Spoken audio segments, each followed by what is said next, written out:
Então, gente, tudo bem? Boa noite, é o César falando. Sobre a nossa aula de hoje. Aqui estou enviando um slide para vocês, tá? Daquilo que foi falado de manhã. A gente já vinha falado do começo da indústria. Agora nós estamos colocando aí a questão da indústria brasileira, né? Como ela se desenvolveu de manhã ao momento. E a gente falou lá, lembram que eu falei do primeiro e segundo surtos industriais no Brasil, começa a partir principalmente da tarifa Alves Branco e da Lei Eusébio de Queiroz. Um que sobretaxava produtos e outros que botava fim ao tráfico negreiro. Né? Então esses dois momentos foram momentos importantes, né, para começar essa questão de se criar uma indústria no Brasil. É claro que a Primeira Guerra Mundial, a retração das indústrias europeias, né, a iniciativa deixada da herança do café, porque o Brasil é um país agrário, fez com que essa cúmulo de capitais aqui pudesse inventar, estimular o surgimento de indústria no nosso território. Tá? Então, estimular a imigração, depois do fim da escravidão, o transporte ferroviário, que era importante para levar as matérias-primas, o capital acumulado para investir nos setores da indústria e as técnicas trazidas pelos imigrantes devido à sua mão de obra. Primeiro período que a gente pode dizer assim, no século XIX para o XX, a gente diz que a industrialização brasileira passa pelos governos, né? E a gente não vai falar da questão política, né? Embora a gente trate disso também, história trata muito disso. A gente vai falar da questão enquanto governo, enquanto políticas públicas para a área de industrialização foram feitas. No caso de Vargas, Vargas foi um presidente nacionalista, né? Ele criou 4 grandes empresas industriais. Ele fez uma tarifa de proteção alfandegária para proteger a entrada de mercadorias importadas e estimular o crescimento interno das indústrias. E essa política voltada, né, para se consumir o que era produzido aqui. A gente diz que Vargas foi importante na questão da CLT, porque ele criou leis importantes na relação de trabalho. Essas relações de trabalho possibilitaram também o crescimento industrial, já que os trabalhadores tinham segurança e garantia daquilo que seria feito, né, produzido. Depois do governo Vargas, nós vamos ter um outro período da industrialização, o governo JK, que utilizou a característica do desenvolvimentismo, né, que é 50 anos de progresso em 5 anos de governo, que foi a meta 55, que tinha principalmente o plano de metas ligado ao crescimento das indústrias, a construção de Brasílias, a chamada superintendência, os 5 eixos de desenvolvimento e o tripé econômico. Vamos lá. O crescimento das indústrias automobilísticas priorizou a questão das rodovias. Então, para trazer as empresas multinacionais para o Brasil, ele criou um projeto chamado PIN, Programa de Integração Nacional. Nesse programa de integração nacional, dentro do plano de metas, uma delas é criar estradas, rodovias importantes no país. Então, trazendo essas empresas, ele estimulou muito essa indústria, né? Construção de Brasília, que simbolizava uma integração, a capital onde ia tomar as decisões importantes de desenvolvimento. Foi uma cidade planejada, né? Cidade urbana planejada. As chamadas superintendências, a SUDENE, a SUDAN, né, que foram importantes para tentar resolver as questões regionais, locais do Brasil. Os eixos, energia, transporte, alimentação e indústria, né, todos eles pautados com o capital que já existia e com o tripé econômico que ele se pautou nesse crescimento, que foi capital estatal, capital nacional e multinacionais. Né? Teve importância? Teve, mas também positivos e negativos.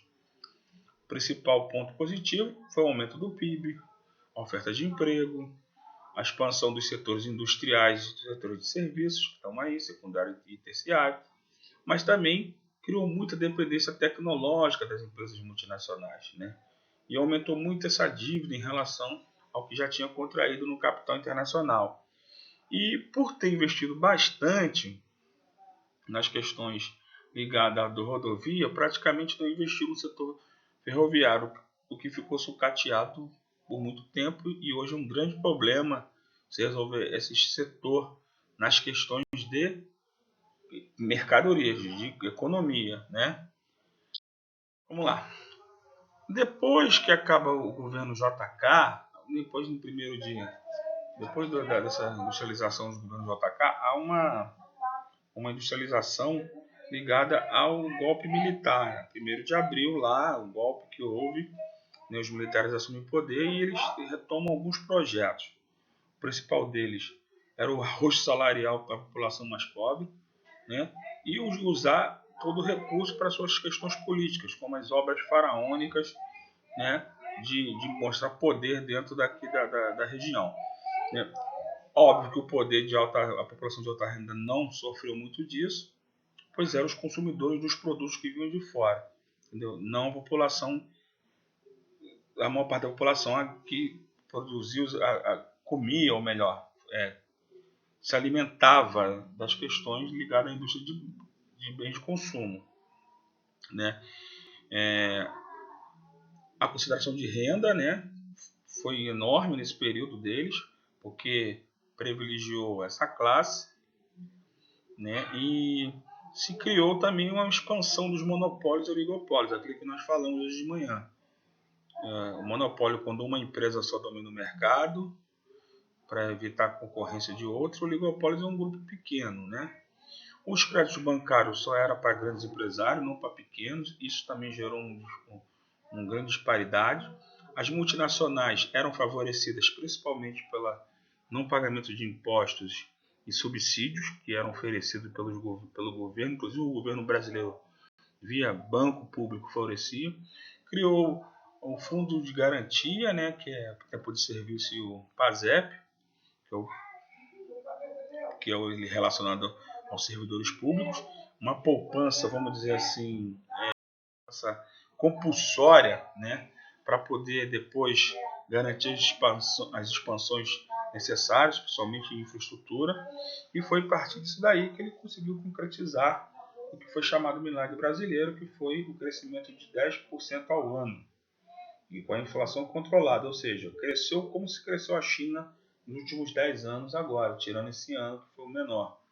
Sempre os países cresceram 5%, 4%, 3% e a China 10%. Então o Brasil cresceu e eles falaram isso. Mas também teve problemas, né? Mesmo com esse crescimento, o Brasil se endividou cada vez mais nas questões ligadas ao mercado externo, com importações e os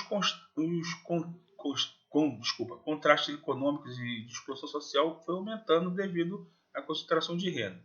Na década de 70 e 80, há uma crise do petróleo provocada pela OPEP, né, por uma questão política religiosa relacionada à Guerra dos 6 Dias, para ver se Israel devolvia o território aos países árabes, né? Como isso não foi feito, mas a crise causou um problema muito grande nos países que eram dependentes de petróleo. Inclusive o Brasil é um deles, mas o Brasil teve que investir em outros tipos de energia, inclusive foi a partir daí que surgiu o Proálcool em 73, um programa bem reconhecido mundialmente pela extração de etanol da cana-de-açúcar.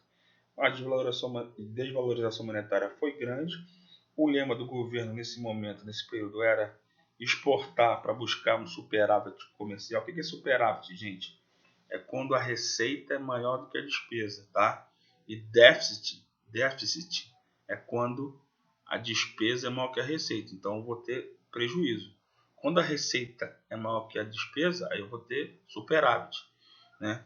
Então, esse era o objetivo. Então, pouco se importou com a questão interna do desenvolvimento. Então, o poder de queda no poder de compra foi grande e a concentração de renda foi cada vez maior para quem tinha dinheiro e vivia numa classe que podia comprar os produtos. Quando foi em 85, houve uma queda, né? Essa queda foi relacionada ao fim do governo militar, assume Sarney, e Sarney, na verdade, assume Tancredo, mas Tancredo morreu porque estava doente, então Sarney, o vice, assumiu o governo e e implementou dois planos na época, o Cruzado e o Cruzado 2, né? No Cruzado 1 e o 2. No primeiro momento deu certo, mas a relação do ágio, da cobrança do, do valor que era imposto às mercadorias, já que não podia ter aumento, foi trazendo problemas para o governo, apesar de ter medidas que tentou salvar ou equiparar o poder de compra do brasileiro, mas depois foi se entregando às questões da desvalorização da moeda devido ao mercado internacional, porque o governo passou a não competir de maneira, vamos dizer assim, de maneira positiva no mercado de commodities, né, na época. Então, uma série de coisas aconteceu e por isso que não se toca muito aqui quando a gente fala de indústria no livro, por causa das questões ligadas à estagnação da indústria. O Collor, em 90, que ele foi eleito em 89, depois do fim do governo militar, teve a redemocratização e teve a eleição popular. Inclusive, foi meu primeiro voto para presidente. Ele foi eleito, mas sofreu um impeachment em 92. E aí, ele seguiu a cartilha proposta pelo Consenso de Washington através do FMI, que é o Fundo Monetário Internacional, e o Banco Mundial. O objetivo também era estabilizar a economia, mas qual foi as propostas? A que deu mais desconfiança e gerou impactos e problemas foi o confisco da poupança por 18 meses, e todas as pessoas que tinham dinheiro na poupança tiveram seu dinheiro retido pelo governo para tentar economizar o máximo, no sentido das pessoas não terem um movimento desse valor. Não sei qual foi o sentido do governo no momento para não mexer com as questões do mercado de capitais especulativos, e isso gerou uma perda de compra, né, da população, que gerou crise conjuntural e as pessoas foram perdendo emprego. Teve um corte de gasto público, houve nessa época quebra de monopólios estatais, empresas brasileiras passaram também a ter outros adversários de fora do país, as concessões de exploração de áreas públicas e a desigualdade sociais gerada pelo corte, pelas privatizações, gerou uma recessão econômica, aumento do desemprego, junto com as questões políticas, gerou uma grande estabilidade que levou Collor a tomar um impeachment em 1990. E aí FHC, FHC vai assumir em 94, mas quando Collor toma o impeachment, assume o vice, Itamar. Itamar chama a FHC para ser ministro da Fazenda, que hoje é Ministério da Economia, né? Ele implementa o Plano Real, que tinha um objetivo também de estabilização econômica, mas manter os capitais aqui para atrair investimentos, então a taxa de juros é alta para isso. Aumentar a carga tributária, mais impostos para o governo arrecadar mais. Manutenção do câmbio forte, mas para manutenção do câmbio forte ele pareou o dólar do mesmo valor do real, então R$1 valia $1 naquele momento, então o poder de compra aumentou, as pessoas passaram a ter nessa conversão, opa, se eu posso comprar, vou investir em comprar dólar, uma série de coisas. Então nos primeiros meses ele caiu nas graças do povo, o PIB cresceu 5,7% a 7%.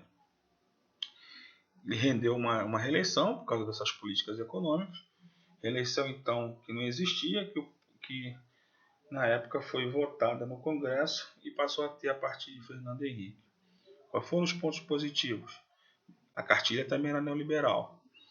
A modernização, as tecnopolos, o aumento do consumo no setor terciário, o que provocou essa dependência tecnológica e o aumento das tecnologias trazidas das multinacionais, provocou desemprego estrutural, que é aquele emprego quando a gente troca a mão de obra humana por máquinas. Concentração de renda não diminuiu porque os projetos sociais que não foram implementados, né? O outro governo na frente que vai fazer isso, e as crises financeiras no mundo da globalização desgastaram um pouco o governo de Fernando Henrique Cardoso, que cresceu na base de 4% nos 8 anos que ele esteve à frente. Umas outras medidas para atrair as multinacionais, que são os fatores locacionais, ele vendeu, eu lembro que na época, para pretexto, as empresas privatizadas foram a Vale do Rio Doce, Grande, foram o setor de telecomunicação e o setor de energia. E dizia para a população que era para investir em educação, saúde, todos esses ativos que o governo ia receber. E de fato, não, se a gente for perceber, não investiu. Passamos 20 e tantos anos e continuamos com problemas sérios em relação a isso, né? Mas vendeu a preço de banana, né? As empresas, algumas poderiam até não ter algum funcionamento, mas eram empresas que pertenciam ao povo. Nesse caso, essas são muito ricas e daria muita riqueza para o povo, né? Por exemplo, a Vale foi vendida assim por 2 bilhões quando ela valia 100, entendeu? Você tem uma noção. Então, para compensar essa relação, ele cria as agências reguladoras para fiscalizar essas empresas, para dizer assim, não, está no capital privado, mas elas vão ter ser reguladas por agências que se elas cumprirem, não fizerem da maneira correta, elas vão ser punidas. Então, criou a ANP, a Agência do Petróleo, a Anatel do telefone, a ANEEL da energia elétrica, a ANA da água, a ANT do transporte terrestre, a ANAC da aviação. E elas estão até hoje aí com o serviço de controlar e fiscalizar essas empresas privadas que compraram essas empresas públicas. E acho de concessão também. O corte de gasto no período neoliberal, na época de FHC, atrapalhou bastante o funcionalismo público. Esse que foi o que mais sofreu. Mas, de uma maneira geral, no governo FHC houve uma estabilização econômica e uma modernização tecnológica, principalmente em áreas da região sudeste, né? Mas as crises internacionais da globalização comprometeram essa questão de produtos que vinham, de empresas que vinham de fora e uma série de coisas. E a expansão industrial brasileira não cresceu com essa transferência de tecnologia que deveria existir. E aí há uma outra mudança no cenário político brasileiro, que foi a eleição de Lula em 2002. Lula já vinha sendo candidato desde 89. Em 2002 ele assume ele consegue se reeleger, mas ele só conseguiu se reeleger por causa de um pacto que ele fez da governabilidade, ou seja, se diziam que o PT, o Partido dos Trabalhadores, é um partido de esquerda, era um partido dos trabalhadores, um partido de classe trabalhadora, diferente dos demais partidos que existiam no Brasil, sempre foram partidos de elite. Lula um operário, um sindicalista, e gerou incerteza por essa relação, mas também gerou esperança, né? E o objetivo dele, quando chegou ao poder, ao governo, foi combater a inflação e ampliar as exportações. Então, ele conseguiu, dentro do que ele esperava, fazer as mudanças necessárias. Se a gente for comparar com a FH, a política econômica era praticamente a mesma. O Brasil, no período do Lula, também cresceu a mesma coisa. E ele se reelegeu por causa de um primeiro mandato, assim como a FH, um bom mandato. Por quê? Se elegeu porque ele usou as mesmas características, vamos dizer assim, mas teve uma coisa que fez com que ele tivesse uma popularidade. Ele criou, ou melhor, destinou à população menos favorecida projetos que até então alguns que já existiam e outros foram criados para a população menos favorecida. Então ele conseguiu tirar pessoas da linha da pobreza, a ascensão das pessoas C e D, né, da classe C e D, para pelo menos ter uma dignidade, ou seja, ter um emprego formal de carteira assinada. Então, se eu não me engano, foram mais de 25 milhões de pessoas. Então, esses projetos que foram Fome Zero, Bolsa Família, ProUni, FIES, Luz para Todos, Minha Casa Minha Vida e outros, fizeram que essa classe consumidora, essa classe pudesse ter uma renda. E isso, na concepção dele, ajudaria a economia a crescer. Por quê? Porque essas pessoas tendo um salário digno, eles iam gastar, eles iam comprar, isso ia fomentar ter mais dinheiro circulando, esse dinheiro faria com que as indústrias produzissem mais e, ao mesmo tempo, conseguisse destinar mais investimentos para os municípios e estados. E isso aconteceu no primeiro mandato, né? À toa que o Brasil aumentou o IDH, que é aquele Índice de Desenvolvimento Humano, né? e média qualidade de vida, educação e renda per capita, né? Conseguiu aumentar o salário mínimo das perdas que vinham sendo acumuladas há décadas, né?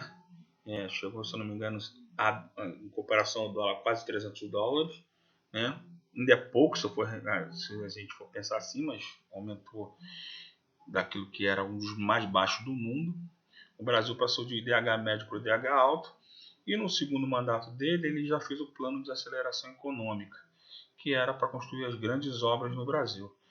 Então tudo isso ajudou ele. Então ele conseguiu se reeleger no segundo mandato, em 2006, e aí continuou dando, sempre investindo maciçamente nessas questões de programas sociais, mas a política econômica era praticamente a mesma que a política implementada pelo FHC, né? E como no período dele o governo cresceu, no PIB, o Brasil cresceu também nessa média de 4%, pouco. Mas ele também houve desgaste, porque como ele fez um pacto pela governabilidade, ele sofreu críticas, porque tinha gente de direita, de centro, e aí questões de desvio de verbas públicas, corrupção, se vê à tona no governo dele, e por as questões ideológicas também sofreu bastante. Mas mesmo assim, por ter tido um ponto positivo nesse desenvolvimento social, para tentar reduzir a desigualdade, aumentar, melhorar a economia brasileira a partir do desenvolvimento industrial, do setor terciário, do setor secundário, terciário, ele conseguiu fazer o seu Dilma Rousseff, que foi a primeira mulher a ser eleita, né, no Brasil, deu continuidade aos programas dele no primeiro mandato. No primeiro mandato ela conseguiu uma popularidade boa, continuou investindo maciçamente em programas sociais, mas no segundo mandato ela tentou se descolar um pouco do presidente Lula para ter um governo mais ao seu estilo, e aí ela passou a ter alguns problemas. Ela pegou no meio de uma crise econômica a nível mundial, na Bolsa de Valores, uma série de coisas. A questão dela é de ela não ter uma habilidade, ou a gente chama de inabilidade política de gestão econômica, fez com que ela perdesse apoio de vários setores da economia, da indústria, de empresários, de questões ligadas também a alianças políticas, escândalos de corrupção que também começaram a aparecer por causa desse pacto de governabilidade também, e a sua falta de carisma e popularidade que ela não tinha em relação ao Lula fez com que as coisas não andassem da maneira como queria. Então, ela continuou no poder, mesmo com toda a dificuldade, e se reelegeu em 2014, uma eleição bem disputada com Aécio Neves, mas bem complicada, né? E aí, como ela foi tentar fazer um governo mais ao seu estilo, ela tentou também utilizar ações de austeridade fiscal, de neoliberal, né? E fazer uma disputa política com o Congresso. E isso lhe rendeu uma série de problemas. E aí vem as questões políticas. Ela acabou sofrendo um impeachment por causa do crime de responsabilidade fiscal, as chamadas pedaladas fiscais. E aí ela saiu do governo em 2016. Né? Nesse período que ela saiu, a economia do Brasil estava muito mal, entendeu? Estava uma recessão econômica difícil, as coisas estavam bem difíceis, caiu muito não só a popularidade, como a indústria, que é a CNI, né, que é a Confederação Nacional das Indústrias, quase não se crescia nesse período. Isso tudo, a questão econômica, a questão política, fez com que ela sofresse um impeachment que o Temer depois assumiu e deu continuidade aos projetos neoliberais piores ainda. Se estava pior com ela, com o Temer foi pior também, porque o Temer, por ser de uma outra ala ideológica, seguiu a ala mais elitizada. Aí. Então o Temer, por exemplo, mexeu em reforma trabalhista, mexeu em questões ligadas no investimento em áreas de educação, né? Como foi a PEC, se eu não me engano, 53, entendeu? Onde se congelava o investimento, os recursos para essas áreas importantes, né? Então, ficou esse processo. Então, esses foram os governos para tentar melhorar a questão da industrialização, sempre ligada à pauta econômica, né? E aí, ligada às questões de desenvolvimento tecnológico. Um outro processo, aqui eu botei a distribuição das indústrias no Brasil, vocês verem que, se a gente for reparar, elas estão a maior parte na região sudeste e sul, né?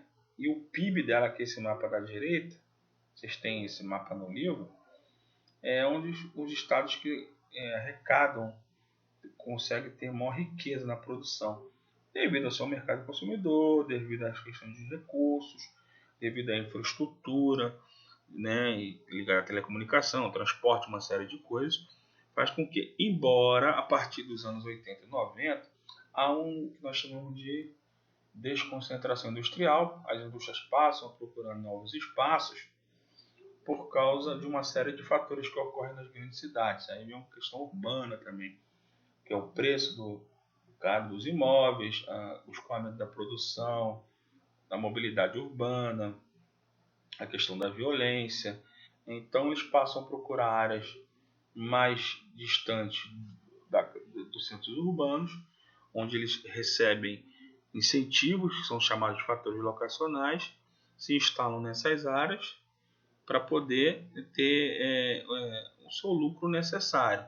Mas mesmo assim, uma parcela grande das empresas ainda continuam nos grandes centros. Então, a região mais desenvolvida industrial do Brasil é a região sudeste, né? Não tem jeito, é a região mais desenvolvida. Isso não quer dizer que no sul não tem regiões importantes, como na Bahia, com o Recôncavo Baiano. Esses pontinhos que estão vendo no litoral são os pontinhos onde tem um desenvolvimento maior, assim. Mas se você for reparar, países como o Brasil, países subdesenvolvidos, eles têm em desenvolvimento, eles têm uma indústria muito retraída, ou seja, uma industrialização recente. Se a gente comparar que a Revolução Industrial começou há 250 anos atrás e a nossa só vem de 1920 para cá, então a gente tem 100 anos, os caras têm mais de 250. Então você para ter uma noção como que a gente, né, a gente é poderoso economicamente por causa das questões agrárias, né, que nós vimos módulos para trás.